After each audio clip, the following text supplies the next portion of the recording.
Esse carro não pode ficar aqui. Elisa! Elisa, é melhor evitar uma cena. Foi ela que salvou esta empresa. Sem imaginar que ela havia salvado todos. Fiat Uno parou diante da entrada principal às 7h40 e 3 da noite. 22 carros de luxo já ocupavam a alameda iluminada da Valença Autopeças. O mais barato custava quase R$300 mil. O de Elisa tinha 26 anos, um risco comprido na porta esquerda e o volante gasto pelas mãos de um homem morto havia 8 anos. Sônia Valença viu o carro antes de ver a nora e sorriu. Isso não pode ficar aqui, disse ela.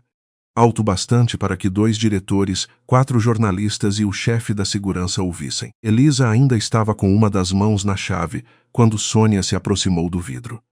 A entrada de serviço fica do outro lado. Caio deu um passo à frente, mas parou. Elisa, amor, talvez seja melhor evitar uma cena, murmurou ele. A frase foi baixa. O silêncio que veio depois não foi. Sônia entregou ao segurança um cartão com o endereço de uma concessionária. Amanhã você vai escolher um carro novo. Considere meu presente de aniversário da empresa. Elisa olhou primeiro para o cartão, depois para o marido. Este carro não está à venda. Ninguém ali sabia que 3 horas antes ela havia colocado R$6.800.000 em risco para impedir que aquela empresa fechasse as portas. E ninguém estava mais perto de descobrir isso do que o homem que acabava de sair do elevador. Álvaro Valença atravessou o saguão com o passo controlado das reuniões do conselho, embora seus olhos parassem no Fiat diante do tapete cinza. Ele era irmão mais novo de Sônia, diretor financeiro da empresa, havia 15 anos, e o tipo de homem que raramente levantava a voz porque aprendera cedo que as pessoas se inclinavam para ouvi-lo. Ao perceber a aglomeração, perguntou se havia algum problema, mas bastou observar o rosto da irmã para compreender que ela já havia transformado o carro de Elisa em parte da cerimônia. A comemoração dos 60 anos da Valença Autopeças ocupava todo o edifício administrativo, desde o salão térreo até o mezanino de vidro preparado para receber bancos, fornecedores e representantes do setor automotivo. Após 9 meses de atrasos e rumores sobre demissões, cada arranjo de flores parecia escolhido para esconder a crise. Sônia olhou para o segurança e ordenou que levasse o Fiat aos fundos, acrescentando que alguém deveria verificar se o veículo não mancharia as pedras. O carro não está vazando óleo, respondeu Elisa. Então ficará mais fácil removê-lo, disse a sogra, sem sequer baixar a voz. Ou o braço da esposa, com a hesitação de quem queria conduzi-la para longe antes que as câmeras percebessem o conflito. Podemos resolver isso depois. O discurso começa em 15 minutos. Elisa não se moveu, porque havia escutado aquela promessa em outras formas durante 4 anos de casamento. Conversariam depois. Resolveriam em casa. Caio falaria com a mãe quando ela estivesse mais calma. Tudo era sempre adiado até que a ofensa perdesse testemunhas. E talvez por isso Elisa conhecesse o peso exato da mão do marido quando ele tentava transformar covardia em prudência. Eu vim pela entrada principal porque fui convidada como sua esposa, disse ela, mantendo os olhos nele. Se você acha que devo entrar pelos fundos, diga você. Caio olhou para os jornalistas que fingiam consultar os celulares e depois para a mãe, cuja expressão dizia que qualquer resistência seria registrada como ingratidão. Ele poderia ter tomado a chave das mãos de Elisa e estacionado o Fiat onde estava. Em vez disso, disse que não valia a pena permitir que um detalhe estragasse uma noite tão importante. Foi então que Elisa entregou a chave ao segurança. O homem prometeu deixar o veículo numa área coberta, longe dos caminhões, e ela agradeceu antes de retirar do banco traseiro uma pasta de couro e um pequeno caderno de capa preta, preso por um elástico antigo. Caio reconheceu o caderno imediatamente, pois pertencera a Joaquim Moura, o pai de Elisa, e era a única coisa que ela verificava 2 vezes antes de fechar o carro. Você trouxe isso para a festa? Perguntou ele, tentando recuperar uma intimidade que alguns segundos antes não tivera coragem de defender. Eu precisava dele antes de vir. Para quê? Elisa guardou o caderno na bolsa. Para trabalhar. Sônia ofereceu novamente o cartão da concessionária, agora diante de uma fotógrafa que se aproximara discretamente. Não seja orgulhosa, Elisa. Um carro adequado não apaga suas origens. Apenas evita que todos nós tenhamos de explicá-las. Elisa se lembrou de Joaquim dirigindo aquele Fiat pelas ruas de Guarulhos, cantando baixo para disfarçar o barulho do motor quando ela tinha 12 anos, e também da tarde em que ele voltou para casa, carregando uma caixa com seus pertences, depois de ser acusado por uma falha técnica que jurava ter tentado impedir. O carro não representava pobreza. Representava o último lugar em que o pai ainda parecera inteiro. Eu agradeço a intenção, disse ela, devolvendo o cartão sem rasgá-lo, mas não aceito. Sônia inclinou a cabeça e ordenou que Caio dissesse alguma coisa. Ele pediu à mãe que deixasse o assunto para depois e pediu à esposa que entrasse com ele, usando a mesma voz conciliadora para duas pessoas que não haviam cometido a mesma violência. Elisa acompanhou os dois pelo saguão, porque ainda existiam 1.240 funcionários cujos contratos dependiam de decisões que seriam assinadas naquela noite, mas caminhou meio passo atrás de Caio e percebeu que a distância entre eles era maior do que a largura daquele corredor. No salão, Sônia recuperou a postura de anfitriã, distribuindo sorrisos e frases ensaiadas sobre legado, enquanto Caio recebia cumprimentos por ter conduzido a empresa durante o período mais difícil de sua história. Grande parte do plano de recuperação chegara pronta da Horizonte Participações, cuja identidade permanecia protegida, mas Caio desconhecia quem renegociara dívidas, interrompera contratos suspeitos e convencera o banco a manter a fábrica aberta. Sem aquela linha de crédito, a folha de pagamento teria atrasado pela segunda vez, e a unidade principal poderia ter sido vendida antes do fim do trimestre. Elisa ouviu os elogios sem ressentimento, pois conhecia as noites que Caio passara acordado diante das planilhas.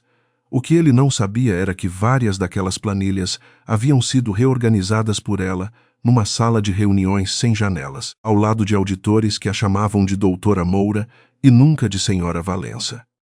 Elisa preservara essa divisão porque o contrato exigia sigilo, mas também porque desejava descobrir se Caio seria capaz de respeitá-la sem conhecer a extensão do que ela podia fazer por sua família. Aquela noite começava a compreender o preço de transformar o silêncio em teste. Doutora Moura.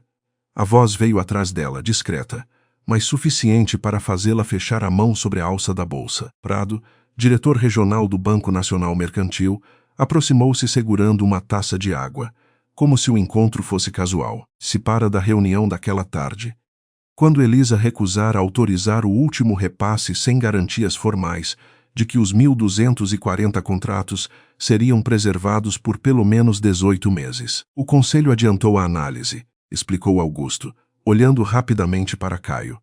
Podemos liberar a última parcela amanhã, mas ainda falta a assinatura da cláusula trabalhista. Sem ela, o valor permanece bloqueado. Elisa manteve a voz baixa. Então, permanece bloqueado. Augusto respirou devagar. Estamos falando de 42 milhões de reais. E eu estou falando de 1.240 famílias. Ele sustentou o olhar dela durante alguns segundos e assentiu.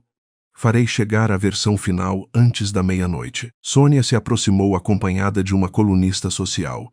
E Augusto mudou de assunto com habilidade, mas não antes que ela ouvisse a palavra bloqueado e o número 42 milhões. A sogra lançou a Elisa uma curiosidade breve, logo substituída pelo sorriso de anfitriã, e apresentou Augusto como um dos homens que haviam acreditado na Valença quando o mercado inteiro previa sua queda. A fase difícil acabou, declarou para o grupo que se formava ao redor.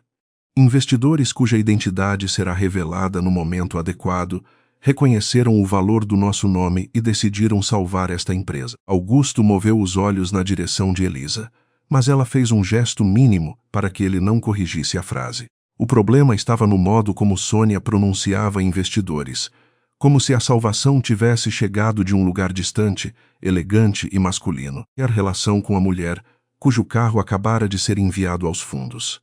Álvaro se juntou ao grupo e perguntou qual departamento do banco conduzia a operação. Augusto respondeu apenas que os detalhes seriam apresentados depois da assinatura final, mas, ao mencionar que a auditoria usava a plataforma da linha clara, os dedos do diretor financeiro apertaram a haste da taça. Elisa percebeu. E percebeu também que ele disfarçou depressa demais. Linha Clara trabalha apenas com os dados autorizados, disse Elisa, antes que Augusto precisasse responder à pergunta seguinte. Álvaro virou-se lentamente para ela. Você conhece a empresa? Conheço o trabalho deles. Curioso. Não me lembro de ter comentado esse nome em família. Elisa sustentou o olhar. Que você não costume comentar as partes importantes. Caio ouviu a última frase ao se aproximar, e sua atenção passou do tio para a esposa, com uma inquietação que ela conhecia bem. Álvaro sorriu como se tivesse recebido uma brincadeira, porém seus olhos permaneceram frios e desceram até o caderno de Joaquim, que aparecia parcialmente dentro da bolsa. Durante alguns segundos, Elisa teve a impressão de que ele reconhecia a capa preta, e essa possibilidade fez sua respiração mudar de ritmo. Antes que pudesse pensar no assunto, as luzes diminuíram e um funcionário anunciou o início da cerimônia. Sônia conduziu a família até o palco, posicionando Caio ao centro, Álvaro à direita e Elisa na extremidade, num ponto em que seria visível nas fotografias sem parecer parte da liderança. O painel exibia imagens das primeiras oficinas, das linhas de montagem e das gerações de Valença que haviam dirigido o negócio. Joaquim Moura não aparecia em nenhuma delas, embora tivesse trabalhado ali durante 19 anos. Sônia iniciou o discurso falando sobre coragem, lealdade e sacrifício, palavras que Elisa ouviu com a serenidade de quem aprendera a desconfiar dos valores usados apenas em cerimônias. Quando chegou a crise recente, a presidente agradeceu ao Grupo Horizonte por devolver estabilidade à companhia, chamou Caio à frente e declarou que o filho conduzira a recuperação com firmeza e honra. Os aplausos foram longos. Caio agradeceu aos funcionários e reconheceu que nenhum diretor poderia reivindicar sozinho o resultado, mas não mencionou Elisa porque desconhecia sua participação e porque ainda tentava entender por que Augusto Prado a chamara de doutora Moura. Depois do discurso, Sônia pediu que uma assistente trouxesse uma caixa comprida, decorada com uma fita prateada, e anunciou que a família também celebraria uma nova fase pessoal. Dentro da caixa, havia a chave de um utilitário importado, avaliado em quase R$400 mil. Os convidados reagiram com comentários admirados, enquanto a fotógrafa se posicionava para registrar Elisa recebendo o presente. Agora não há mais desculpa, disse Sônia oferecendo a chave. Amanhã seu carro novo estará na garagem. Elisa não estendeu a mão. Caio desviou o rosto, revelando que sabia do presente, e esse detalhe pesou mais do que a surpresa planejada pela sogra. Eu não posso aceitar, disse Elisa. Sônia manteve a chave suspensa. Não seja infantil. O Fiat era do meu pai. Seu pai certamente compreenderia que você cresceu. Elisa olhou para a mulher diante dela e respondeu sem elevar a voz. O problema é que a senhora acredita que crescer significa ter vergonha de onde veio. O salão perdeu o ruído aos poucos, como se cada conversa tivesse sido fechada por uma porta invisível. Caio tocou o cotovelo da esposa e sussurrou que aquele não era o momento.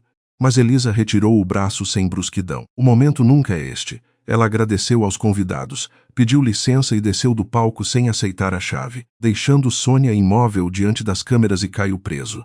Entre a mãe e a mulher que acabara de escolher, não esperar mais por sua coragem. Elisa atravessou o corredor lateral até uma varanda vazia, onde o som da cerimônia chegava abafado pelo vidro, e permaneceu ali observando os caminhões estacionados perto da fábrica. Não chorou, não ligou para ninguém e não abriu o caderno do pai. Apenas pressionou a unha contra o elástico gasto da capa até sentir que a mão voltara a obedecer. Caio apareceu pouco depois e fechou a porta atrás de si. Começou dizendo que sentia muito e que não sabia que a mãe transformaria o presente em espetáculo, mas Elisa escutou sem interromper, porque ele falava como alguém que ainda acreditava que o problema era a caixa, o carro ou o constrangimento diante dos convidados. Você sabia do presente, disse ela quando ele terminou. Eu sabia que ela queria ajudar. Você sabia que ela queria apagar uma parte de mim. Caio se aproximou, porém parou antes de tocá-la. Minha mãe passou meses tentando impedir que esta empresa desmoronasse. Ela está sob pressão. Elisa olhou para ele durante alguns segundos. Pessoas que me ferem sempre estão sob pressão, cansadas ou tentando proteger alguma coisa. E eu sempre sou a parte que você pede para compreender. Ele abaixou os olhos, percebendo que não havia defesa honesta para aquilo. Eu não precisava que você discutisse com sua mãe, continuou Elisa. Eu precisava que você dissesse que eu podia entrar pela porta principal. Caio prometeu conversar com Sônia naquela mesma noite, mas a promessa chegou depois da escolha. E ambos sabiam que algumas feridas nasciam do instante exato em que alguém decidia permanecer calado. O celular de Elisa vibrou com a chegada de um documento, e ela informou que voltaria sozinha para casa. "O carro está nos fundos", disse Caio, arrependendo-se da frase assim que a pronunciou. "Eu sei onde colocaram." Elisa atravessou o estacionamento de serviço entre empilhadeiras desligadas e caminhões vazios, até encontrar o Fiat sob uma cobertura metálica, longe das luzes da festa. O segurança havia deixado a chave sobre o pneu dianteiro e colocado um pano dobrado no banco para proteger o couro rasgado. Elisa entrou. Abriu no celular o arquivo enviado por Augusto Prado e encontrou na primeira página a versão final da cláusula que protegia os 1.240 empregos. Havia um campo destinado à assinatura de Caio Valença. Ela fechou o documento e ligou o motor. No mesmo instante, 3 andares acima, Álvaro entrou sozinho na sala do financeiro, acessou o servidor reservado do Plano Horizonte e encontrou um arquivo que não deveria estar visível. O documento permaneceu aberto por menos de 4 segundos, antes de o sistema bloquear sua sessão. Foi tempo suficiente. No canto inferior da tela, abaixo do valor de R$6.800.000, havia um nome: Elisa Moura. Na manhã seguinte à festa, Sônia chegou ao apartamento de Caio antes das 8, acompanhada por uma assistente que carregava 2 pastas de couro e a chave do utilitário importado, que Elisa recusara diante dos convidados. Ela não telefonou antes, não pediu licença ao entrar e atravessou a sala como se todos os espaços do filho ainda lhe pertencessem. Elisa estava na cozinha com uma xícara de café quase cheia, enquanto Caio terminava uma ligação com a fábrica. Sônia colocou a chave sobre a bancada e disse que não permitiria outra cena como a da noite anterior. "A partir de hoje, você usará este carro nos eventos da família." Elisa olhou primeiro para a chave e depois para a sogra. "Eu já respondi." Sônia abriu uma pasta com fotografias publicadas em 3 colunas sociais, todas mostrando o Fiat diante da entrada principal. A empresa acaba de sair de uma crise. Cada imagem importa. Elisa fechou a tampa do açucareiro sem pressa. "Então expliquem que o carro pertence a uma pessoa que foi convidada." Sônia apontou para uma legenda que descrevia a chegada como um constrangimento. "Enquanto você usar o sobrenome Valença, não será apenas uma pessoa." Caio desligou o telefone e pediu calma, mas Elisa entendeu que aquela visita não era uma conversa. Era uma ordem vestida de conselho, ou que a concessionária enviaria alguém para avaliar o Fiat naquela tarde, e que o valor seria descontado do preço do veículo novo, embora mal cobrisse um mês de seguro. Elisa escutou até o fim, mantendo as mãos ao redor da xícara, e disse que ninguém venderia ou retiraria o carro sem sua autorização. "Ele foi do meu pai." A frase alterou por um instante a expressão de Caio, que conhecia a história. Mas Sônia respirou como se estivesse diante de uma resistência infantil. "Seu pai morreu há 8 anos. Guardar um automóvel velho não o traz de volta." Elisa levantou os olhos. "Eu sei, mas ele me lembra de quem eu era antes de entrar numa família que mede respeito pelo preço da garagem." Caio se colocou entre as duas e declarou que o assunto terminaria ali. Porém Sônia respondeu que, se Elisa quisesse continuar aparecendo ao lado dele, precisaria compreender o peso da posição que ocupava. Caio deveria ter reagido naquele segundo, mas olhou primeiro para a esposa, como se esperasse que ela cedesse o bastante para tornar sua defesa desnecessária. Elisa percebeu, e desta vez não tentou fingir que não. Depois que Sônia saiu, deixando a chave sobre a bancada como quem deixa uma sentença, Caio pediu desculpas pela visita e garantiu que não permitiria a venda do Fiat. Ainda assim, evitou comentar a condição imposta pela mãe, porque enfrentá-la significaria admitir que o conflito já não era um detalhe doméstico. Elisa guardou a chave do utilitário numa gaveta e foi ao quarto buscar uma mala de trabalho.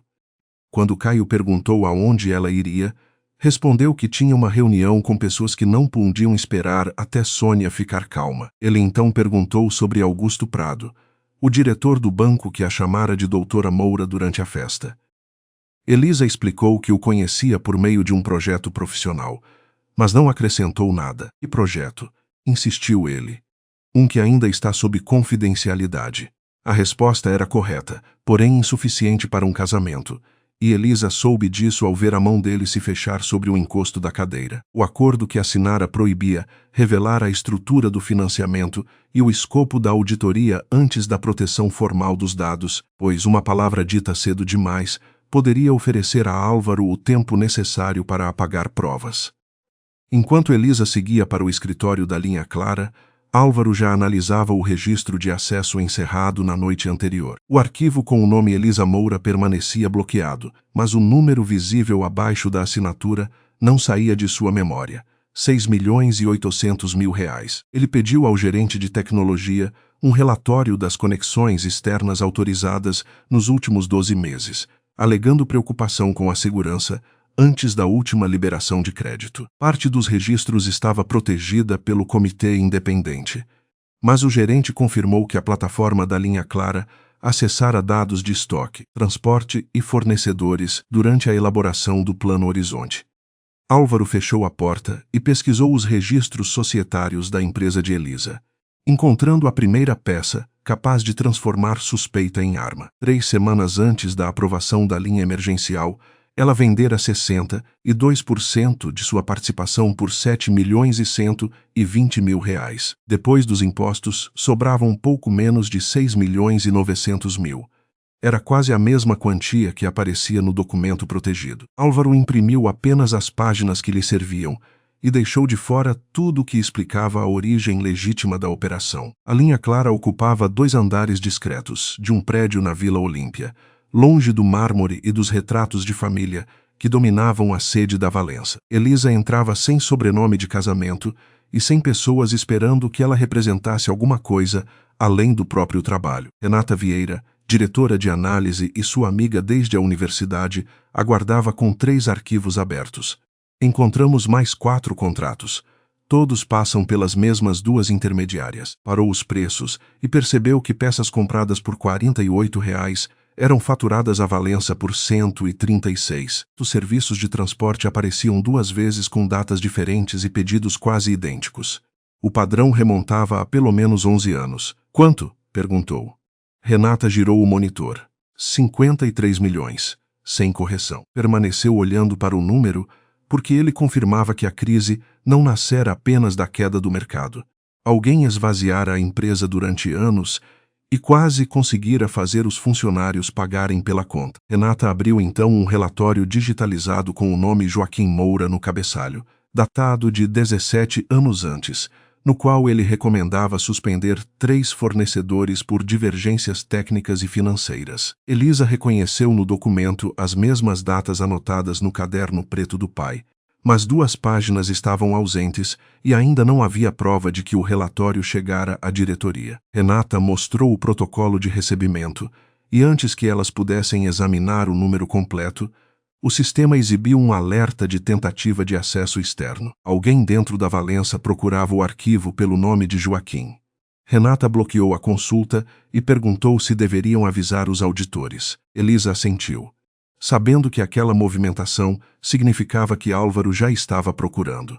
Se ele descobrir que estamos perto dos contratos antigos, vai retirar tudo do servidor. Renata explicou que uma cópia criptografada permanecia fora da rede da Valença, mas os documentos físicos ainda poderiam desaparecer. Elisa então enviou uma mensagem ao comitê independente solicitando proteção imediata do arquivo histórico e guardou o caderno do pai numa gaveta com chave. Durante 8 anos, ela acreditara que Joaquim levara para o túmulo apenas a vergonha de uma acusação injusta. Naquela manhã, percebeu que ele talvez tivesse levado também o começo da verdade que agora ameaçava derrubar homens poderosos. Álvaro chamou Caio para uma conversa, sem registrar o encontro na agenda, e colocou sobre a mesa o extrato societário da linha Clara, o valor da venda de ações e uma cópia parcial do contrato de crédito. Não estou acusando Elisa, começou, usando o tom de quem preparava exatamente uma acusação. Mas você precisa saber o que está diante de nós, ou que a empresa dela acessara dados internos antes da aprovação do financiamento, e que uma investidora ligada ao projeto colocara praticamente a mesma quantia como garantia. Pode ser coincidência. Mas, se não for, sua esposa vendeu parte do próprio negócio para financiar um grupo que agora pode interferir na administração da sua família. Caio leu os documentos devagar. Por que ela faria isso? Álvaro recostou-se. Talvez para salvar a empresa, talvez para controlá-la depois. As duas coisas podem ser verdade ao mesmo tempo. Em seguida, mostrou uma cláusula que autorizava a substituição temporária da diretoria caso a auditoria encontrasse fraude ou interferência na investigação, mas ocultou a página seguinte, onde constava que qualquer mudança dependeria do banco e de um conselho independente. Se Elisa estiver ligada a Horizonte, ela pode tirar você da presidência. Caio tentou lembrar que a esposa jamais pedira participação na Valença, porém o silêncio dela começava a oferecer espaço para o medo. Quando Elisa voltou ao apartamento naquela noite, encontrou Caio sentado à mesa com as cópias alinhadas diante dele. Ele perguntou por que ela vendera a maior parte de sua participação na linha clara sem contar nada, embora os dois tivessem prometido discutir decisões financeiras relevantes. Elisa respondeu que as ações eram anteriores ao casamento e que a operação não afetava o patrimônio comum, mas percebeu de imediato que usara uma explicação jurídica para evitar uma pergunta emocional. Perguntei, disse Caio. Ela deixou a bolsa sobre a cadeira. Eu precisava do dinheiro para um projeto. O plano Horizonte, pergunta veio baixa, e por isso pareceu mais perigosa. Elisa reconheceu a forma como os trechos haviam sido escolhidos. Quem te entregou isso?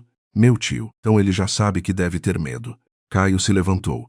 Medo de quê? Ela demorou antes de responder. Da auditoria. Ele perguntou se ela estava ligada ao grupo que salvara a empresa, se colocara dinheiro na operação e se a linha clara analisara dados internos sem que ele soubesse. Elisa poderia ter dito sim às 3 perguntas, mas confirmaria o alvo da investigação antes que os documentos estivessem protegidos.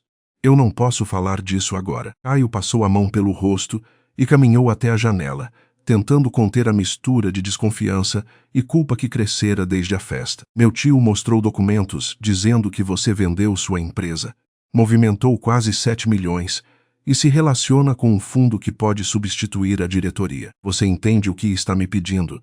Elisa retirou da bolsa o caderno do pai e o colocou sobre a mesa. Existem coisas que precisam chegar inteiras ao momento certo. Caio olhou para a capa gasta. Isso tem relação com seu pai. Ela fechou os dedos sobre o caderno. Tem relação com muita gente. Essa não é uma resposta. É a única que posso dar sem colocar a investigação em risco. O celular de Elisa vibrou com uma mensagem de Renata, confirmando a tentativa de acesso aos arquivos antigos, e Caio acompanhou o gesto. Você está falando sobre a minha empresa? Elisa sustentou o olhar dele. Sobre informações que podem impedir que ela seja destruída por dentro. Quando ele perguntou como ela sabia que exatamente 1.240 contratos estavam ameaçados, Elisa percebeu que se aproximara demais da verdade. Eu sei porque li os dados. Com autorização de quem? De quem tinha autoridade para me entregar. Na manhã seguinte, Sônia convocou Elisa para uma reunião na residência da família, alegando que precisavam discutir a repercussão das fotografias. Caio pediu que a esposa não fosse. Mas ela respondeu que fugir apenas permitiria que a sogra definisse a história sozinha. Sônia aguardava na sala com uma consultora de imagem, 2 caixas de roupas e um contrato de venda preparado para o Fiat. Vou assinar, disse Elisa antes de se sentar. Sônia dispensou a consultora e fechou a porta. Caio me contou que há problemas envolvendo sua empresa. Elisa olhou para o marido, que chegara atrás dela, e compreendeu que ele compartilhara parte da conversa com a mãe, talvez não tudo, mas o suficiente para dar outra voz à suspeita. Sônia afirmou que a família precisava conhecer qualquer vínculo entre Elisa e os investidores, porque o sobrenome Valença não poderia ser usado em operações ocultas. Por anos, a senhora disse que eu não merecia esse sobrenome, respondeu Elisa. Agora ele importa porque talvez eu tenha alguma coisa de que vocês precisam. Sônia endureceu o rosto. Se estiver tentando se aproveitar da crise, você não continuará ao lado do meu filho. Caio pediu que a mãe parasse, mas novamente falou depois que a frase já cumprira sua função. Elisa perguntou se ele também acreditava que ela se casara para tomar a empresa. Caio respondeu que acreditava nela, mas precisava de fatos, Uma frase razoável para um presidente e devastadora para um marido. Colocava 4 anos de vida abaixo de documentos selecionados por Álvaro. Elisa pegou a chave do Fiat e a colocou sobre o contrato de venda. Meu pai me ensinou que certas coisas custam pouco, porque ninguém sabe o que carregam. Carro é uma delas. Sônia perguntou por que um objeto tão simples deveria estar acima da imagem da família, ou que Joaquim a levara para a escola durante 12 anos. Esperara por ela nas noites de faculdade e voltara para casa naquele carro no dia em que perdera o emprego, sem permitir que a filha o visse chorar. Eu não vou vender a última coisa que ainda guarda as mãos dele para que a senhora se sinta menos constrangida diante de pessoas que não conhecem nenhuma de nós. Ela recolheu a chave, passou por Caio sem tocá-lo e saiu levando consigo o pouco de confiança que ainda permanecia naquela sala. Álvaro esperou o fim da tarde para acessar novamente os arquivos históricos, desta vez usando a credencial de um funcionário aposentado que continuava ativa no sistema. Pesquisa pelo nome Linha Clara levou a um diretório antigo de fornecedores, e dentro dele surgiu o relatório protocolado por Joaquim Moura 17 anos antes. Álvaro leu a recomendação de suspender 3 empresas e ficou imóvel ao reconhecer endereços ligados às intermediárias atuais. Em seguida, apagou o histórico de acesso, encerrou o arquivo e solicitou a transferência de todo o lote para uma revisão física, justificando o risco de corrupção digital. O procedimento retiraria temporariamente os documentos do alcance dos auditores. Antes de sair, ele abriu a cópia parcial do Plano Horizonte e voltou à cláusula que permitia mudar a administração após a auditoria. Pela primeira vez, não pensou em Elisa apenas como uma mulher escondendo dinheiro. Pensou nela como alguém que talvez soubesse exatamente o que ele fizera. E compreendeu que, para sobreviver, precisaria convencer Caio de que a pessoa tentando salvar a empresa era, na verdade, a maior ameaça contra ela. Apareceu às 6h12 da manhã, antes que Caio terminasse o primeiro café. Uma mulher ligada à Linha Clara poderia assumir o controle da Valença Autopeças se a empresa descumprisse as condições do Plano Horizonte. O texto ocupava a página principal de um portal de economia e citava trechos de um contrato que apenas 5 pessoas deveriam conhecer por inteiro. Havia números verdadeiros, datas corretas e uma conclusão construída para parecer inevitável. Elisa Moura Valença teria colocado quase 7 milhões de reais na operação, adquirido poder de veto sobre decisões estratégicas e conquistado o direito de indicar uma nova administração depois da auditoria. O artigo não dizia que o banco e o conselho independente precisavam aprovar qualquer mudança.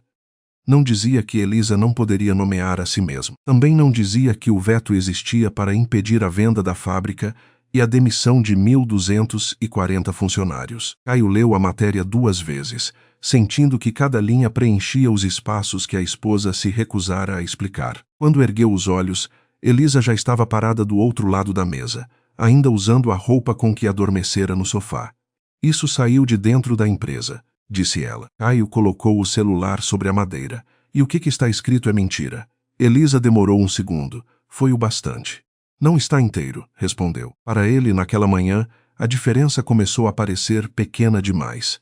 Antes das 7, o telefone de Caio já acumulava mensagens de conselheiros, fornecedores e 2 bancos que exigiam uma posição oficial. Credores reagiam aos rumores com rapidez, e uma instituição suspendeu a renovação de uma garantia até receber esclarecimentos.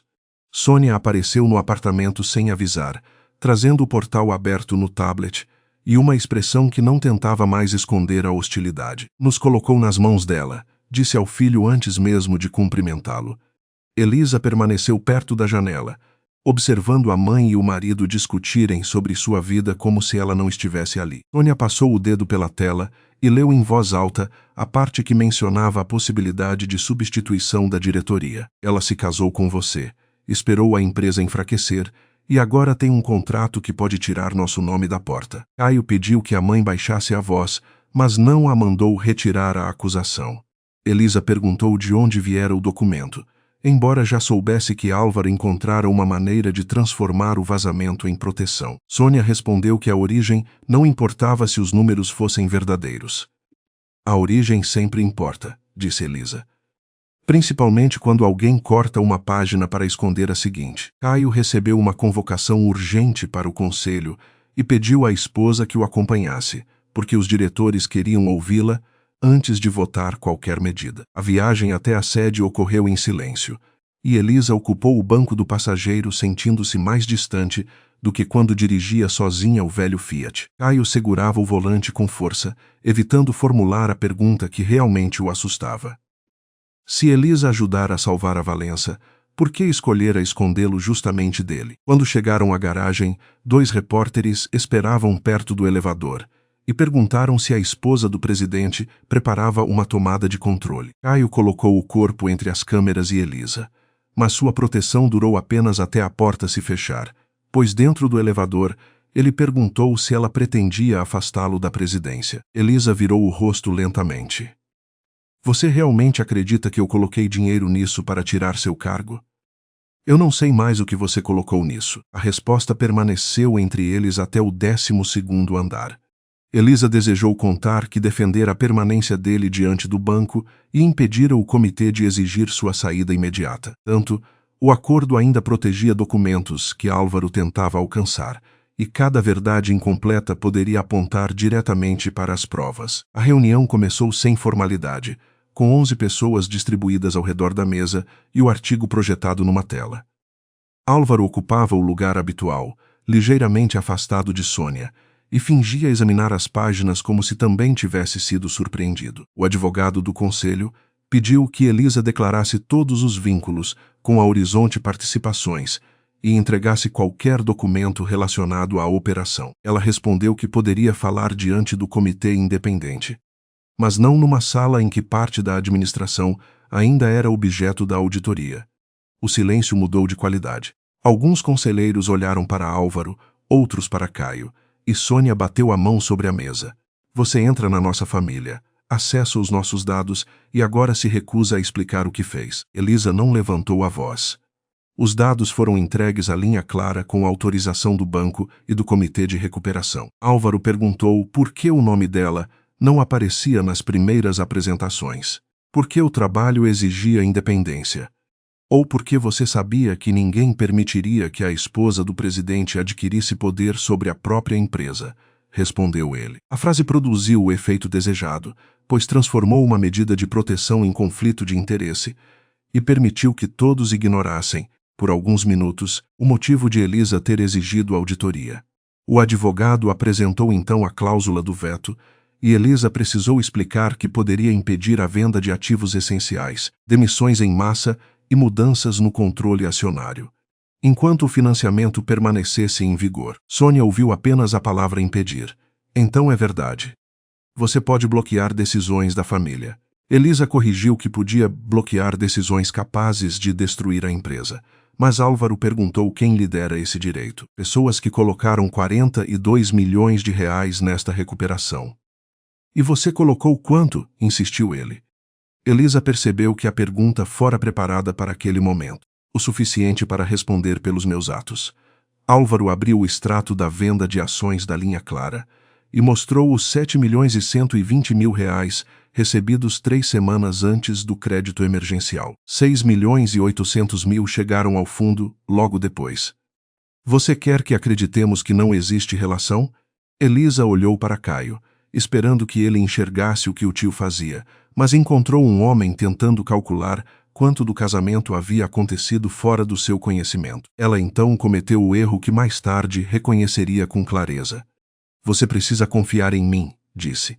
Caio respondeu que confiança sem verdade era apenas obediência. Sônia se levantou e caminhou até Elisa, ignorando os demais presentes. Você entrou nesta família sabendo que a Valença estava fraca. Elisa permaneceu sentada. Quando me casei com Caio, a empresa ainda apresentava lucros.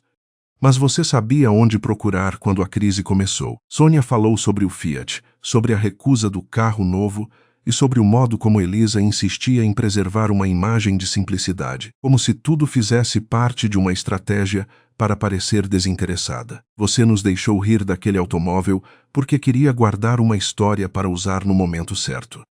Elisa abriu a bolsa, Retirou uma cópia do registro funcional do pai e colocou o papel diante dela. Joaquim Moura trabalhou nesta empresa durante 19 anos. A sala ficou imóvel. Caio aproximou o documento e reconheceu a fotografia de um homem mais jovem, com o mesmo olhar que via em Elisa quando ela se recusava a ceder. Cargo indicava supervisor de controle técnico. A data de desligamento era a mesma de um escândalo antigo que Caio ouvira mencionar na adolescência, envolvendo um lote de peças defeituosas e a perda de um grande contrato. Meu pai foi responsabilizado por uma falha que tentou denunciar, continuou Elisa. Ele saiu daqui carregando uma caixa, perdeu o nome profissional e morreu sem receber uma retratação. Caio olhou para a esposa como se a revelação tivesse mudado a disposição de todos os objetos na sala. Você sabia disso quando me conheceu?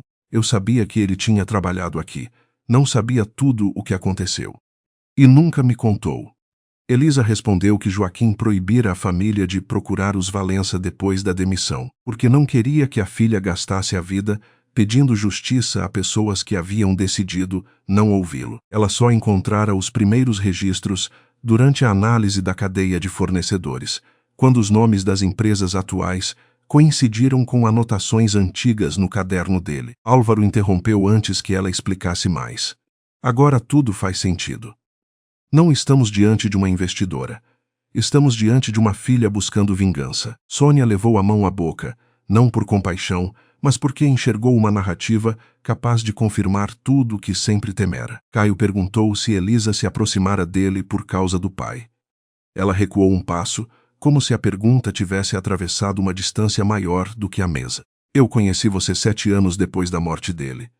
Isso não responde. Responde ao homem que eu pensei ter amado. Álvaro pediu que o conselho suspendesse imediatamente todos os acessos da linha clara até que o conflito de interesse fosse esclarecido. O representante do banco advertiu que a suspensão poderia interromper a auditoria. Mas Caio afirmou que não manteria dados estratégicos sob controle de alguém que recusava explicar o próprio envolvimento. Elisa tentou explicar que a cópia analisada pela imprensa estava incompleta e que retirar o acesso naquele momento ofereceria ao responsável pelo vazamento a oportunidade de manipular os arquivos restantes. Usando alguém desta sala? Perguntou Caio. Ela olhou para Álvaro. Estou dizendo que o vazamento protege quem tem medo da auditoria. Álvaro exigiu provas e Elisa respondeu que era exatamente isso que tentava preservar.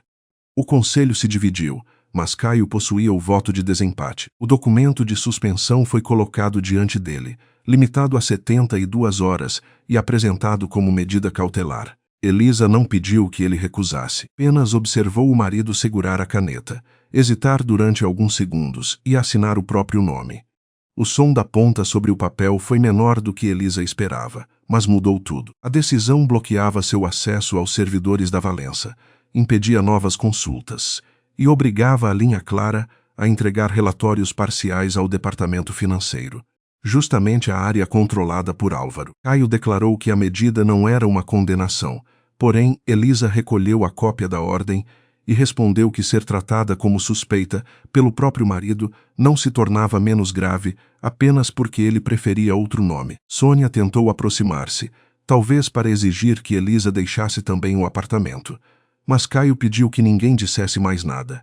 Elisa saiu da sala sem olhar para trás. No elevador, abriu o aplicativo de segurança da linha clara e descobriu que Renata já havia ativado o protocolo de emergência. As criptografadas permaneciam em 2 servidores externos e os relatórios sensíveis não seriam transferidos sem autorização do comitê. Álvaro poderia apagar pastas, destruir computadores e esvaziar armários, mas não alcançaria tudo. Pela primeira vez naquela manhã, Elisa encontrou uma certeza. O silêncio ainda a protegia. Também estava destruindo o que restava do casamento. Quando chegou ao estacionamento externo, encontrou o Fiat cercado por 3 funcionários da segurança. O vidro do motorista estava quebrado, o banco coberto por pequenos fragmentos, e a porta apresentava uma frase riscada com uma chave. Aproveitadora. Um dos seguranças explicou que as câmeras daquele corredor haviam ficado sem sinal durante 11 minutos. Elisa não tocou na palavra. Abriu a porta traseira, verificou o compartimento sob o banco e encontrou apenas o estojo vazio, onde antes guardava o caderno de Joaquim. Na noite anterior, depois de perceber o interesse de Álvaro pela capa preta, ela o levara para o cofre da linha clara. Quem atacara o carro provavelmente procurava o caderno. Caio apareceu alguns minutos depois, atraído pelo aviso da segurança, e parou ao ver o vidro espalhado. Você está bem? Elisa retirou com cuidado um fragmento preso ao tecido do banco. O carro não sente vergonha. Só quebra. Ele pediu que ela esperasse outro veículo e prometeu investigar o ataque, mas Elisa disse que já chamaram um guincho e que não voltaria ao apartamento naquela noite. Caio tentou tocar seu braço. Ela se afastou. Você assinou um documento dizendo que eu sou um risco. Não pode agir como meu abrigo 5 minutos depois. Elisa passou a tarde na linha clara, numa sala de reuniões, onde Renata projetou os alertas registrados após a suspensão. Sim que o acesso externo foi bloqueado, 3 contas ligadas ao financeiro tentaram baixar grandes volumes de arquivos, e uma solicitação de transferência foi enviada para 2 empresas intermediárias sediadas no interior de São Paulo. Tal chegava a 11.400.000 reais, dividido em pagamentos urgentes por peças que nunca haviam entrado no estoque. Outros comandos buscavam excluir registros e alterar datas, mas o sistema espelhado preservara cada tentativa. Renata ampliou os endereços bancários e mostrou que uma das beneficiárias tinha como procurador um antigo motorista de Álvaro. Ele está se preparando para sair, disse. Elisa observou o relógio, calculando o tempo que restava antes que o dinheiro cruzasse contas difíceis de recuperar. Se mantivesse o sigilo absoluto, preservaria a estrutura da investigação, mas poderia permitir que Álvaro levasse os recursos e destruísse documentos físicos. Se revelasse tudo, violaria o acordo, exporia o banco e entregaria parte da estratégia ao próprio homem que tentavam alcançar. Olha, já não era entre o casamento e o trabalho. Era entre 2 formas diferentes de perder. Ao anoitecer, Caio voltou ao apartamento e encontrou metade do armário de Elisa vazia, chave do utilitário importado ainda dentro da gaveta e a fotografia dos dois sobre a cômoda virada para baixo. Ele ligou 3 vezes, mas ela não respondeu. Sônia enviou uma mensagem dizendo que a família finalmente começava a enxergar quem Elisa era, enquanto Álvaro informava que os servidores estavam sendo preservados e que nenhuma operação irregular fora detectada. Caio leu as 2 mensagens e abriu novamente a cópia do contrato vazado. Desta vez, percebeu que a numeração saltava da página 17 para 19. A página ausente poderia não mudar nada, ou poderia mudar tudo. Na linha clara, Elisa abriu o caderno do pai no trecho onde Joaquim anotara os mesmos fornecedores que ainda recebiam milhões da Valença, e ao lado de um deles havia uma frase escrita com tinta quase apagada. Álvaro autorizou mesmo depois do alerta. Ela fotografou a página, anexou os registros das transferências e enviou uma convocação emergencial ao banco, aos auditores e ao Conselho Independente. O prazo do sigilo terminaria quando a tentativa de fraude fosse formalmente confirmada. Pela manhã, ela contaria a verdade inteira, mesmo que, para salvar a empresa outra vez, precisasse destruir a última ilusão de que ainda havia um casamento esperando por ela. Às 8h20 da manhã, a sala principal do conselho já não pertencia apenas à família Valença. 2 representantes do Banco Nacional Mercantil ocupavam o lado esquerdo da mesa. 3 auditores haviam instalado computadores diante do painel, e perto da porta sentavam-se uma advogada trabalhista e Marcos Tavares, representante dos funcionários. Sônia entrou acompanhada de Álvaro e parou ao perceber que não controlaria quem ouviria a reunião. Caio já estava sentado, com a página ausente do contrato diante dele, enquanto Elisa permanecia de pé ao lado da tela, usando o mesmo casaco escuro da noite anterior e segurando uma pasta fina. Álvaro perguntou com que autoridade ela convocara aquele encontro, mas Augusto Prado respondeu antes que ela precisasse falar. Com a autoridade prevista no Plano Horizonte, quando há tentativa de transferência irregular, destruição de dados ou interferência na auditoria. O diretor financeiro olhou para Caio, esperando que o sobrinho contestasse. Caio não fez isso. Pela primeira vez desde o início da crise, parecia disposto a escutar uma resposta inteira, mesmo sabendo que ela talvez destruísse tudo o que ainda tentava preservar. Elisa pediu que ninguém interrompesse a apresentação, antes da conclusão de cada bloco de provas, porque o vazamento mostrara como uma informação verdadeira podia ser deformada quando retirada do contexto. Testou que não aceitaria ser tratada como suspeita dentro da própria empresa. E Marcos respondeu, com a voz baixa de quem passara 32 anos na linha de montagem, que 1.240 funcionários haviam passado meses sendo tratados como números. Elisa abriu o primeiro documento. Na tela apareceu a estrutura do Plano Horizonte, não como um fundo pronto para tomar o controle, mas como uma operação de recuperação formada pelo banco, por um comitê independente e por uma garantia privada. Augusto explicou que não existia qualquer grupo secreto interessado em adquirir a Valença Autopeças. O nome Horizonte fora usado para proteger a negociação, enquanto fornecedores, bancos e concorrentes avaliavam a fragilidade da companhia. Ninguém comprou esta empresa, disse ele. Alguém impediu que ela fosse liquidada antes que a auditoria terminasse. Sônia perguntou quem oferecia a garantia. Augusto olhou para Elisa. Ela, a segunda tela mostrou a venda de 62% da participação de Elisa na linha clara, os 7.120.000 recebidos e o valor líquido transferido à conta de garantia, 6.800.000. O mesmo número que Álvaro apresentara como indício de uma tomada de controle. Elisa explicou que vendera a maior parte da empresa que construíra durante 9 anos porque o banco se recusava a liberar a primeira parcela sem uma garantia externa. Valença já havia oferecido máquinas, imóveis e contratos, mas quase todos estavam comprometidos por dívidas ou avaliações infladas.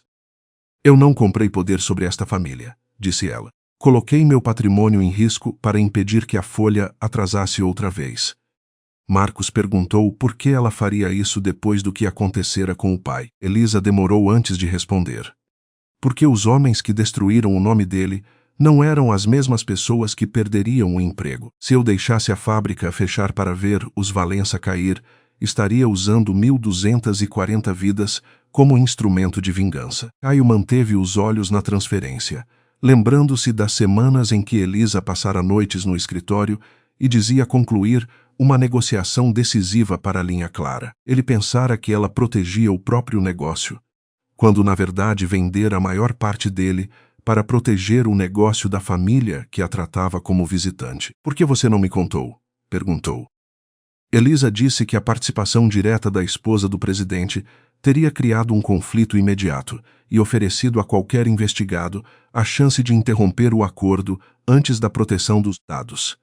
O contrato de confidencialidade existia porque a operação dependia de uma auditoria sem aviso prévio e porque parte do problema estava dentro da administração. Página 18, ausente no vazamento, apareceu na tela com a explicação completa do direito de veto.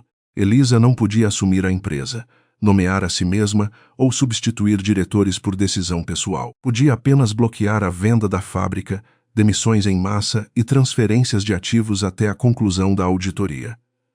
Qualquer mudança na gestão exigia aprovação do banco, dos auditores e do conselho independente. Sônia virou-se para Álvaro. Você tinha a página seguinte. Ele respondeu que recebera apenas uma cópia parcial, mas um auditor apresentou o registro do servidor, mostrando que a conta usada no vazamento abrira o documento completo durante 11 minutos. A credencial pertencia a um funcionário aposentado, porém o acesso partira do computador do diretor financeiro. Álvaro alegou que qualquer pessoa poderia ter usado o equipamento, e Elisa não discutiu. Passou ao terceiro bloco. A linha clara fora contratada pelo banco porque seus sistemas comparavam pedidos, entradas de estoque, rotas e pagamentos. Durante os primeiros 40 dias, a plataforma identificara 186 faturas duplicadas, 52 pedidos sem entrada física e preços até 220% acima da média. A Vieira, conectada por vídeo, abriu os registros originais e demonstrou como duas intermediárias recebiam valores da Valença e repassavam parte do dinheiro a empresas sem funcionários, equipamentos ou endereço operacional. O prejuízo confirmado chegava a 53 milhões de reais, sem correção. Álvaro tentou dizer que divergências de preço eram comuns num período de escassez, Mas Renata exibiu documentos de 11 anos diferentes, assinados pelos mesmos departamentos e aprovados quase sempre em caráter de urgência. Em seguida, mostrou a solicitação de 11.400.000 reais enviada na tarde anterior, depois que Caio suspendera o acesso da linha clara. Pagamentos seriam destinados a peças que nunca chegaram ao estoque, e uma das empresas beneficiárias tinha como procurador o antigo motorista de Álvaro. Tema espelhado registrara tentativas de excluir arquivos e alterar datas. Vocês não podem usar dados obtidos depois da suspensão, disse ele. A advogada explicou que a ordem retirava o acesso à rede da Valença, mas não apagava cópias criadas legalmente durante a auditoria. Elisa revelou que o material sensível fora replicado em 2 servidores externos.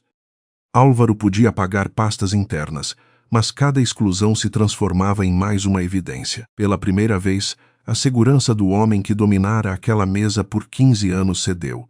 Ele não olhou para a tela, olhou para a porta. O quarto bloco começou com uma imagem do caderno de Joaquim Moura. Elisa colocou a capa preta sobre a mesa e abriu na página em que o pai registrara nomes, datas e pedidos. Ao lado de 3 fornecedores, ainda presentes nos arquivos atuais, Joaquim escrevera que as peças não atendiam às especificações e que os valores tinham sido alterados depois da inspeção. Um auditor apresentou cópias recuperadas do arquivo físico, protegido na noite anterior por ordem emergencial do comitê. Havia um relatório técnico assinado por Joaquim, um protocolo de entrega e 6 mensagens internas enviadas à diretoria. Nas primeiras, ele alertava para o risco de falha e pedia a suspensão dos contratos. Nas seguintes, insistia que alguém modificara as amostras depois do controle de qualidade. A última mensagem fora enviada diretamente a Sônia e a Álvaro, que começava a assumir as compras estratégicas. Sônia aproximou o rosto da tela. Eu nunca recebi isso. O auditor exibiu o registro do correio interno. A mensagem chegara à conta dela, mas fora redirecionada 4 minutos depois por uma regra criada pelo usuário administrativo de Álvaro. Ida surgiu o relatório que responsabilizara Joaquim pelo lote defeituoso. A comparação digital mostrou trechos copiados do documento original, datas substituídas e uma assinatura escaneada inserida sobre uma versão que ele nunca aprovara. O arquivo fora criado no computador de Álvaro 2 dias depois da denúncia. Sônia perguntou ao irmão se aquilo era verdade, e ele respondeu que tentava proteger a empresa de um escândalo capaz de cancelar contratos e fechar a fábrica. Segundo Álvaro, Joaquim cometera o erro de ameaçar levar o caso às autoridades. Eu ganhei tempo, disse ele, como se os 17 anos seguintes fossem aceitáveis. Elisa pressionou a borda da pasta. Você escolheu um homem para carregar a culpa e manteve o mesmo esquema porque descobriu que podia lucrar com ele. Álvaro negou ter recebido dinheiro, até que os auditores apresentaram transferências indiretas para uma empresa imobiliária controlada por seu filho e despesas pessoais pagas pelas intermediárias. Sônia folheou as autorizações antigas, reconhecendo a própria assinatura em contratos que Álvaro levava à sua casa durante os anos em que o marido estava doente. Ela dizia a si mesma que assinava para impedir demissões e manter o nome Valença acima da crise, mas agora via que o irmão usara esse medo para transformar pressa em cegueira. Você dizia que, se eu fizesse perguntas, o banco fecharia as portas, murmurou. Álvaro respondeu que tudo fora feito para manter a família no controle, e Sônia levantou os olhos sem qualquer defesa. Você fez para me manter assustada e se tornar indispensável. Ele tentou lembrá-la de que ambos haviam concordado em afastar Joaquim, porém, ela negou ter autorizado a falsificação. Elisa interveio antes que Sônia se declarasse apenas vítima. A senhora não criou todos esses documentos, mas escolheu não verificar nada quando um funcionário perdeu o nome e a família dele perdeu a renda. O medo explica por que assinou. Não apaga o que sua assinatura fez.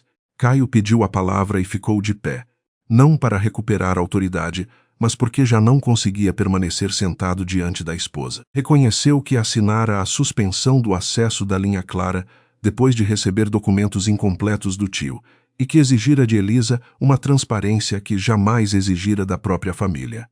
Durante anos, acreditara conhecer os Valença porque crescera entre eles, enquanto tratara o silêncio da esposa como prova de culpa, apenas porque ela não oferecia respostas no ritmo que ele desejava. Eu pedi que Elisa demonstrasse que era honesta, disse, olhando para os conselheiros. Não pedi que Álvaro demonstrasse que as acusações eram verdadeiras. Chamei isso de prudência, mas escolhi o lado que me dava menos medo.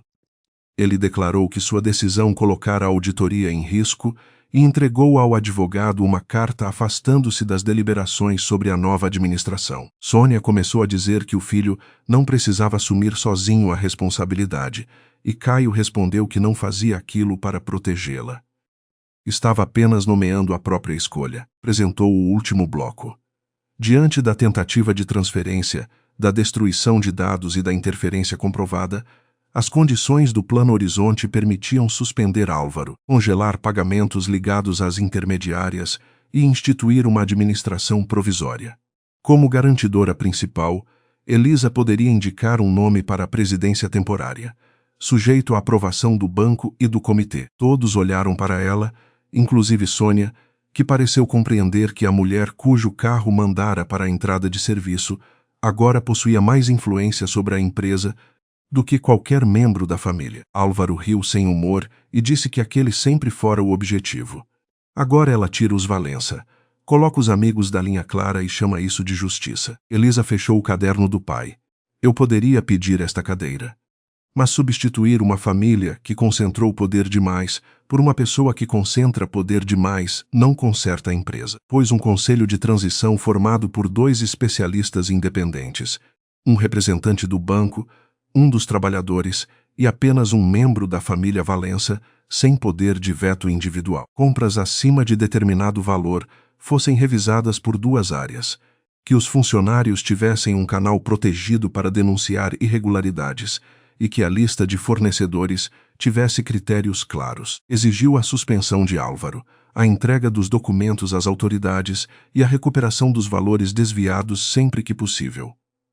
Para Joaquim não pediu uma estátua ou um discurso. Pediu a correção formal do registro profissional, uma declaração pública, reconhecendo que o relatório fora falsificado e a criação de um fundo de formação técnica financiado com parte dos recursos recuperados. Meu pai não precisa que esta família diga que ele era perfeito, afirmou. Precisa que a empresa pare de dizer que foi culpado por aquilo que tentou impedir. A votação ocorreu sem discursos.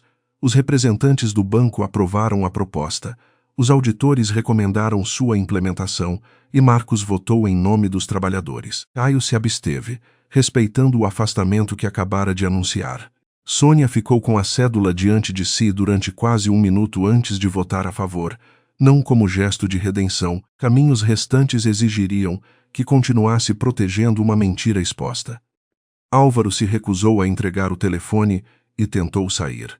Mas 2 agentes de segurança o aguardavam para acompanhar a preservação de seus equipamentos. Antes de atravessar a porta, olhou para Elisa e disse que ela destruíra a família do marido.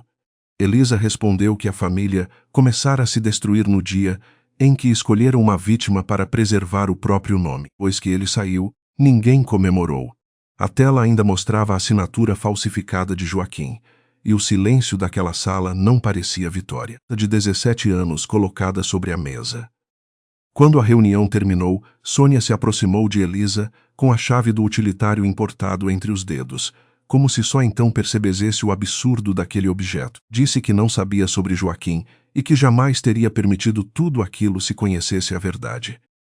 Elisa guardou o caderno na bolsa. A senhora conhecia o suficiente para perguntar. Preferiu acreditar na versão que mantinha a família limpa. Sônia tentou pedir desculpas pelo Fiat, pela festa e pelas acusações, mas as palavras procuravam uma absolvição que Elisa não estava pronta para oferecer. Eu salvei a empresa porque as pessoas lá embaixo não tinham culpa, disse Elisa. Não fiz isso para que a senhora finalmente me considere digna do seu sobrenome. Ela passou por Sônia e encontrou Caio no corredor. Ele não pediu que voltasse para casa, não tentou segurá-la e não repetiu que sentia muito. Disse que entregaria todos os documentos necessários, permaneceria afastado durante a transição e aceitaria qualquer decisão sobre o casamento. Elisa assentiu, porque aquela era a primeira vez que ele não transformava o próprio arrependimento numa tarefa para ela resolver. Depois caminhou até o elevador, levando o nome do pai restaurado, a empresa protegida e uma verdade que ainda não sabia se poderia transformar em recomeço. 8 meses depois da reunião que afastara Álvaro, a Valença Autopeças já não funcionava como uma extensão da mesa de jantar da família. Decisões acima de determinado valor passavam por 2 áreas independentes.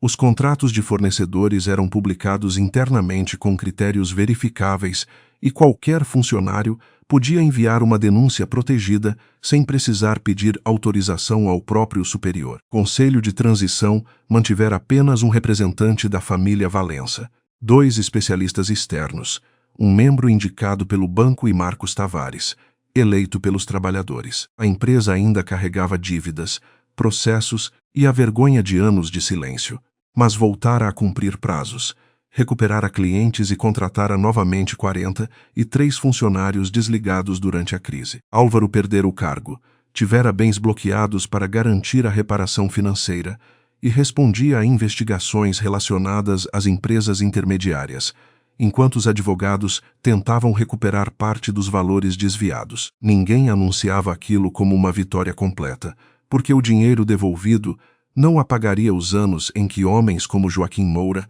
foram obrigados a viver sob uma culpa fabricada. Sônia permanecera fora do conselho desde a votação, embora ainda possuísse ações e recebesse relatórios como qualquer acionista sem poder executivo. Nos primeiros meses, ela tentou telefonar para Caio quase todos os dias, oferecendo conselhos, contatos e maneiras de acelerar decisões que já não lhe pertenciam. Passou a responder sempre da mesma forma. Se o assunto fosse da empresa, deveria ser encaminhado ao conselho. Se fosse da família, poderiam conversar sem cargos, documentos ou ameaças. A fronteira pareceu cruel para Sônia no início, porque durante décadas ela confundira proximidade com acesso e amor com a capacidade de intervir. Porém, Caio não a abandonou. Apenas recusou continuar sendo o caminho por onde ela entrava em tudo. Ele próprio ficou 6 meses afastado da presidência.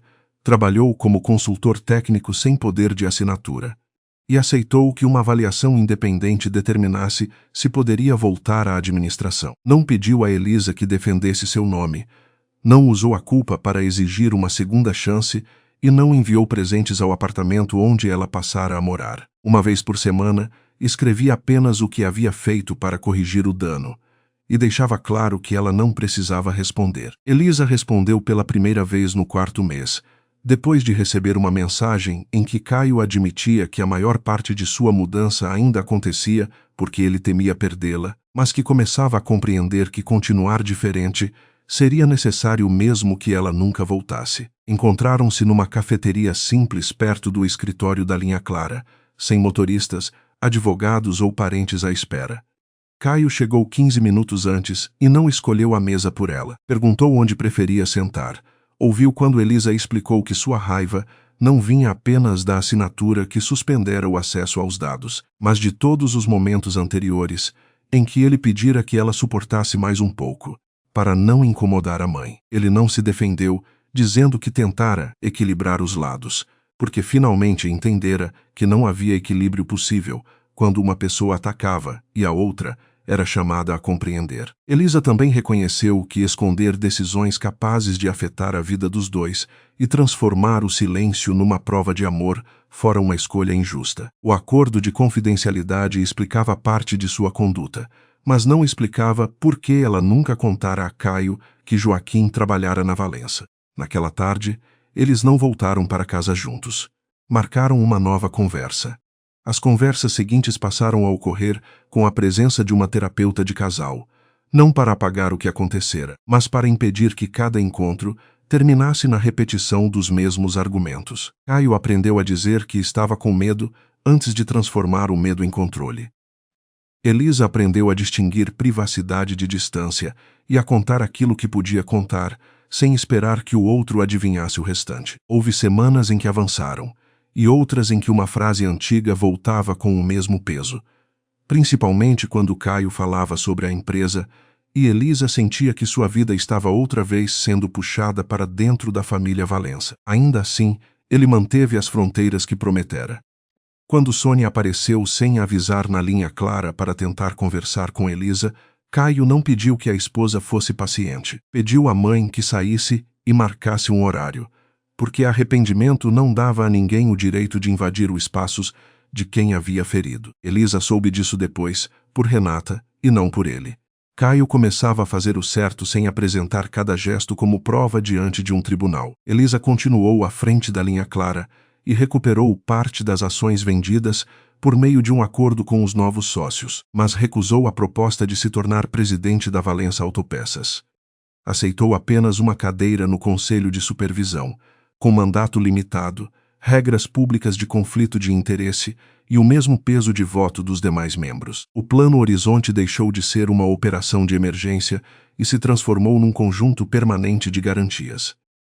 Nenhuma fábrica poderia ser vendida sem avaliação independente, demissões coletivas exigiriam consulta aos representantes dos trabalhadores e qualquer mudança de controle passaria por revisão externa. A medida não tornava a empresa imune à crise, porém impedia que uma única família decidisse em segredo quem pagaria por seus erros. Quando o conselho avaliou Caio ao fim do afastamento, concluiu que ele poderia retornar como diretor de operações, abaixo da presidência e sujeito às mesmas regras de todos. Ele aceitou sem negociar um título maior. Pela primeira vez, sua posição não vinha do sobrenome, mas de um processo que também poderia recusá-lo. A reparação do nome de Joaquim demorou mais do que Elisa esperava, porque corrigir um registro significava localizar documentos, rever comunicações antigas e admitir publicamente que a empresa destruíra a reputação de um funcionário para proteger os responsáveis. A declaração final foi publicada no site institucional, enviada aos antigos colegas e anexada ao histórico profissional dele. O texto reconhecia que Joaquim identificara irregularidades, que seu relatório fora alterado e que sua demissão se baseara em documentos falsificados. Elisa leu a versão pronta no escritório vazio da linha clara, depois do expediente, e permaneceu vários minutos com a mão sobre o mouse, sem conseguir clicar no botão de aprovação. Não havia alegria naquele momento. Havia o som distante do ar-condicionado e uma fotografia do pai ao lado do computador, tirada muitos anos antes diante do Fiat Uno. Quando finalmente autorizou a publicação, ela fechou os olhos e disse apenas que ele estivera certo. Nada mais precisava ser acrescentado. Parte dos recursos recuperados foi destinada ao Programa Técnico Joaquim Moura, criado para formar filhos de funcionários em controle de qualidade, análise de dados, manutenção industrial e segurança de processos. Elisa insistiu que o nome do pai não fosse usado como peça publicitária. Por isso o programa teria seleção transparente, bolsas completas e prestação pública de contas. A cerimônia de lançamento foi marcada para o mesmo dia em que a fábrica principal reabriria uma linha de produção modernizada, e centenas de trabalhadores se reuniram no pátio onde, 8 meses antes, circulavam rumores de fechamento. Sônia pediu para falar antes da inauguração, mas Elisa não lhe prometeu perdão nem permitiu que o discurso fosse revisado pela equipe de comunicação. E ela desejava se desculpar, teria de fazê-lo com suas próprias palavras e aceitar qualquer reação. Diante dos funcionários, Sônia segurou o microfone sem a segurança que costumava demonstrar em eventos da família. Disse que passara a juventude sendo lembrada de que não nascera com o sobrenome Valença, que aprendera a esconder sua origem para sobreviver naquele ambiente e que, quando finalmente conquistara poder, começara a medir os outros com a mesma régua que um dia a humilhara. Admitiu que transformara roupas, carros e endereços em testes de dignidade, tratara Elisa como ameaça, porque a nora não parecia desejar as coisas que ela levara a vida inteira tentando conquistar. Também reconheceu que assinara documentos sem verificar. Ignorara a possibilidade de Joaquim dizer a verdade e permitira que o medo de perder a empresa justificasse o sofrimento de pessoas com menos poder. Eu não fui enganada em tudo, disse ela, mantendo os olhos em Elisa. Em muitos momentos, eu escolhi não perguntar porque a resposta poderia me obrigar a mudar. Ninguém aplaudiu de imediato, e Sônia não pediu que o fizessem. Depois do discurso, ela se aproximou de Elisa perto da entrada do galpão e disse que sabia não ter direito a uma absolvição rápida. Elisa respondeu que o pedido de desculpas não criava confiança, mas poderia ser o primeiro ato de uma vida diferente. Sônia perguntou se algum dia poderia visitar o apartamento dela sem que Caio precisasse intervir. Talvez, disse Elisa, quando a senhora aprender a perguntar antes de entrar. Não houve abraço, e nenhuma fotografia registrou reconciliações. Sônia apenas assentiu e voltou para perto dos funcionários, onde permaneceu até o fim da cerimônia, sem ocupar a primeira fila. Para Elisa, aceitar a possibilidade de mudança não significava devolver à sogra o mesmo acesso de antes. Significava permitir que o futuro fosse decidido por ações que ainda precisavam acontecer. Caio encontrou Elisa perto da oficina antiga, onde o primeiro grupo de estudantes receberia as bolsas do programa. Ele contou que a avaliação confirmara seu retorno como diretor de operações e acrescentou que aceitara um contrato de 2 anos, sem garantia de promoção. Elisa sorriu de leve e perguntou se ele estava desapontado. Há 1 ano, eu teria chamado isso de humilhação. Respondeu. Hoje parece uma oportunidade de descobrir quem sou, quando ninguém me entrega a cadeira principal. Eles caminharam entre máquinas desligadas, falando sobre a terapia daquela semana e sobre a possibilidade de Caio voltar a passar algumas noites no apartamento, não como retorno definitivo, como um passo discutido pelos dois. Elisa deixou claro que não retomaria o casamento antigo. Caio respondeu que também não queria voltar à relação em que ela escondia e ele controlava. Construir outra coisa, caso ainda houvesse espaço. Elisa disse que havia espaço, mas não uma promessa de que tudo seria fácil. Ele não pediu mais. Pouco antes do início oficial da cerimônia, o som conhecido de um motor antigo chamou a atenção de alguns funcionários no pátio. Elisa havia pedido que uma oficina restaurasse a parte mecânica do Fiat, trocasse o vidro quebrado e removesse a palavra riscada na porta, mas recusaram uma pintura nova. Os riscos antigos continuavam ali, assim como o volante gasto e a pequena marca no painel deixada pelo anel de Joaquim. Ela estacionou por alguns segundos perto da guarita, enquanto o segurança recém-contratado consultava a lista de veículos autorizados. Ao ver a idade do carro e o movimento diante da entrada principal, ele indicou educadamente o caminho para o estacionamento dos fundos. Elisa abriu o vidro para responder, mas Sônia, que ouvira a orientação, caminhou até a guarita. Durante um instante, todos que conheciam a história ficaram imóveis. Este carro entra pela frente, disse Sônia. O segurança conferiu a lista outra vez, sem compreender. Ela então se afastou para deixar livre o caminho e acrescentou que a mulher ao volante colocara 6.800.000 reais em risco, protegera 1.240 empregos e impedira que aquela fábrica fosse vendida para pagar pelos erros de quem a julgara. A entrada principal sempre foi dela. Nós é que demoramos a enxergar. Elisa não respondeu imediatamente. Passou a mão pelo volante onde o couro estava mais liso, lembrando-se do pai esperando diante da escola e do dia em que voltara para casa carregando uma caixa. Depois conduziu o Fiat pela Alameda, não como alguém finalmente autorizada a pertencer à família Valença, mas como uma mulher que já não precisava de autorização para conhecer o próprio valor. Caio esperava perto da porta, sem estender a mão para guiá-la, e quando Elisa saiu do carro, caminhou ao lado dela. A história é uma obra de ficção criada para entretenimento e reflexão. Os personagens, empresas, acontecimentos e conflitos apresentados são imaginários, ainda que possam lembrar situações existentes na vida real. Questões jurídicas, financeiras, trabalhistas e empresariais foram tratadas de maneira narrativa e não substituem orientação profissional adequada. A vida nem sempre revela de imediato quem está carregando o maior peso, quem fez o maior sacrifício ou quem possui a capacidade de mudar uma situação. Julgar alguém pelo carro, pela roupa, pelo endereço ou pela origem costuma dizer mais sobre o olhar de quem julga do que sobre a pessoa observada. O respeito não deve começar depois que descobrimos o poder, o dinheiro ou a utilidade de alguém. Ele precisa existir antes de qualquer revelação. Também é importante lembrar que confiança não significa exigir fé cega. Assim como transparência não significa abrir mão de todos os limites. Relações saudáveis são construídas quando as pessoas falam com honestidade, perguntam antes de concluir e assumem responsabilidade sem transformar o pedido de desculpas numa cobrança por perdão. Algumas relações podem ser reconstruídas, mas somente quando a mudança aparece de maneira constante, mesmo nos dias em que ninguém está olhando. A principal lição deixada por Elisa não está no fato de ter salvado uma empresa. Está na escolha de não usar 1.240 famílias como instrumento de vingança, mesmo tendo motivos para abandonar aqueles que feriram seu pai. Justiça não é trocar o nome de quem domina a mesa. É mudar a mesa para que ninguém volte a decidir sozinho quem merece entrar pela porta da frente.